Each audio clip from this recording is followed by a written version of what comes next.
Howdy folks, John here. Thought I'd talk to you about deer today. See, deer are heavy eaters and they're pretty smart and they're real survivors. And when they know that you've got food in your garden, once they've been in it and at it, they're going to be trying real hard to get in. And just like a convict in a prison, they can think 24/7 about how they're going to go about it. And you got nothing you can do other than exclude them.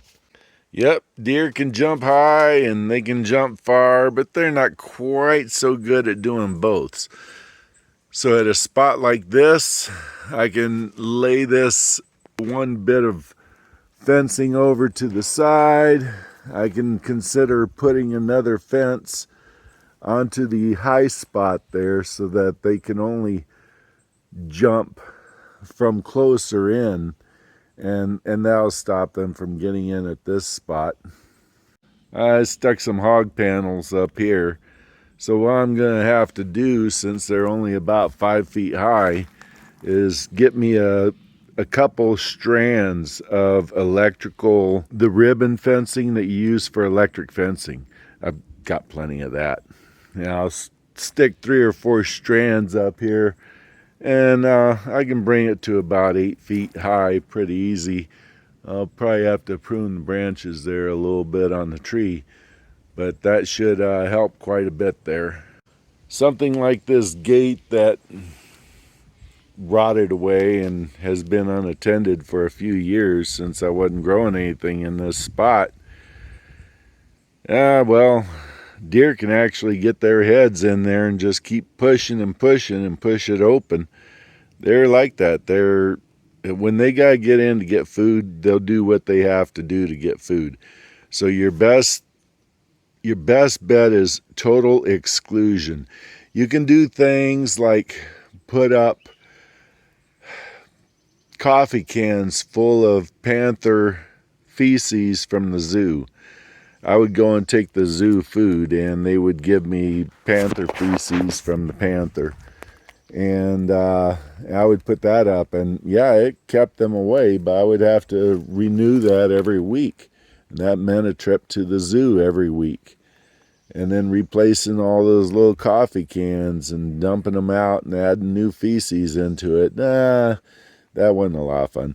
You also have different options you can do. People talk about hanging bars of soap on the fence around the garden. That deters them a little bit. I don't know if it does. I never tried that one. The same with gobs of hair from the local hair cutting place.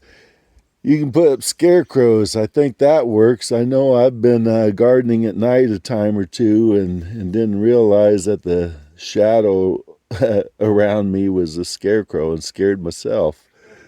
So those will help.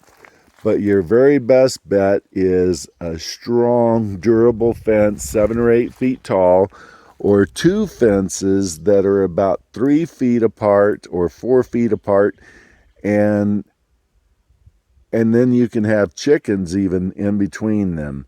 That is called a chicken moat, and it is a super good idea for a garden because they keep a lot of the bugs from getting in the first place. Now, one thing about fencing, don't be so concerned overly much about the appearance. If you have to keep deer out first, build up anything with anything. These are some panels I got from a construction site. They're starting to fall apart. The workers were having a hard time moving them around, and they gave them to me. They were a pain to bring home, a pain to set up, but heck, they're near 8 feet high. I don't think any deer have ever gotten in over this. Make a good, strong fence. Your best option is exclusion.